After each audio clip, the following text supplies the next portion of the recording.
حضرت زید بن حارثہ رضی اللہ تعالی عنہ اپنی والدہ کے ساتھ سفر پر تھے تو قبیلہ بنو کین والوں نے اس قافلے کو لوٹ لیا۔ قافلہ لوٹ کر حضرت زید کو مکہ میں لا کر بیچ دیا۔ حکیم بن حزام نے اس غلام زید کو اپنی پھوپھی حضرت خدیجہ رضی اللہ تعالی عنہا کے لیے خرید لیا اور آپ کی خدمت میں پیش کر دیا۔ جس وقت آپ صلی اللہ علیہ وسلم نے حضرت خدیجہ سے شادی فرمائی تو حضرت خدیجہ نے آپ صلی اللہ علیہ وسلم کو بطور ہدیۃً آپ کی بارگاہ میں پیش کر دیا۔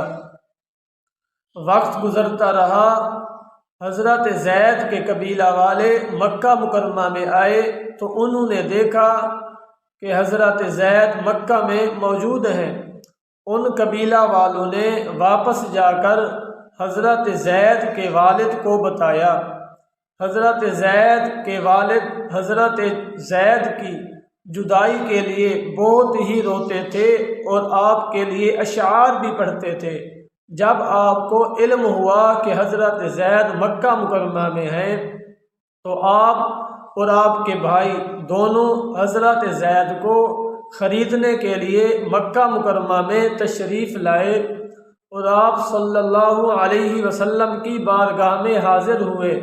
آ کر کہتے ہیں، اے اولاد ہاشم، آپ تو سخی ہو، آپ تو خود بھوکوں کو کھانا کھلاتے ہو، دوسرے لوگوں کی ہمدردی کرتے ہو، مہربانی کرو ہمیں ہمارا بچہ دے دو، جو فدیہ لینا ہے وہ فدیہ بھی لے لو اور فدیہ سے زائد پیسے اگر لینے ہیں تو وہ بھی لے لو۔ تو آپ صلی اللہ علیہ وسلم نے فرمایا، بس یہی بات ہے؟ انہوں نے کہا جی ہاں۔ تو آپ صلی اللہ علیہ وسلم نے فرمایا، زید کو میں بلاتا ہوں، اگر وہ آپ کے ساتھ جانا چاہتے ہیں تو بغیر فدیہ کے ویسے ہی تم حضرت زید کو لے جاؤ۔ جس وقت حضرت زید رضی اللہ تعالی عنہ کو بلایا گیا تو آپ صلی اللہ علیہ وسلم نے فرمایا، آپ کیا ان کو پہچانتے ہیں؟ تو حضرت زید نے فرمایا، جی ہاں، یہ میرا باپ ہے اور یہ میرا چچا ہے۔ تو آپ صلی اللہ علیہ وسلم نے فرمایا، جی آپ کا باپ اور چچا آپ کو لینے آئے ہیں، اگر آپ ان کے ساتھ جانا چاہتے ہیں تو خوشی کے ساتھ چلے جائیں۔ تو حضرت زید رضی اللہ تعالی عنہ نے فرمایا، اے حبیب، کہ آپ میرے باپ کی جگہ بھی ہیں، چچا کی جگہ بھی ہیں، میں آپ کو نہیں چھوڑ سکتا۔ تو اس پر آپ کے والدین، آپ کے باپ اور آپ کے چچا نے فرمایا، اے زید، کیا آپ آزادی پر غلامی کو ترجیح دے رہے ہیں؟ آپ کیا غلام رہنا پسند کرتے ہیں؟ آؤ ہمارے ساتھ چلے آؤ، آپ آزاد رہو گے۔ اللہ اکبر۔ حضرت زید رضی اللہ تعالی عنہ نے فرمایا، اے میرے باپ، اے میرے چچا، میں نے حضور صلی اللہ علیہ وسلم میں ایک چیز دیکھی ہے۔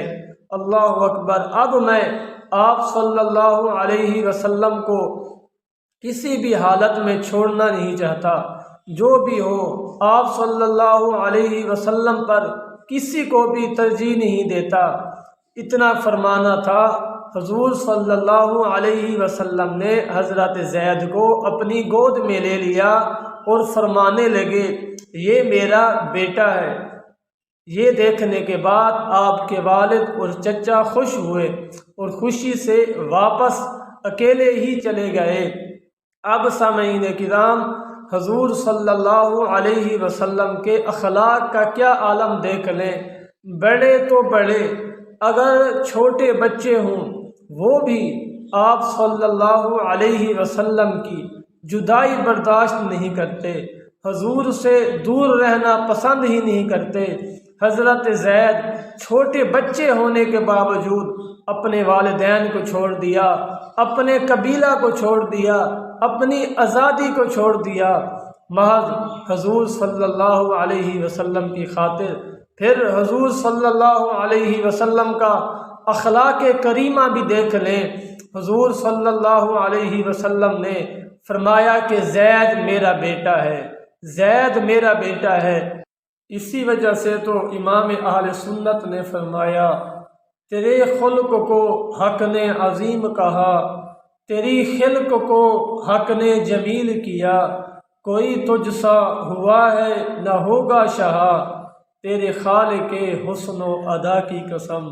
بڑے تو بڑے، چھوٹے بچے بھی حضور صلی اللہ علیہ وسلم کے اخلاق دیکھ کر، کردار دیکھ کر، صورت و سیرت دیکھ کر آپ پر قربان ہو جاتے ہیں، اپنے والدین کو چھوڑ دیتے ہیں، لیکن آپ صلی اللہ علیہ وسلم سے جدائی برداشت نہیں کر سکتے۔ وما علیہ الا البلاغ المبین۔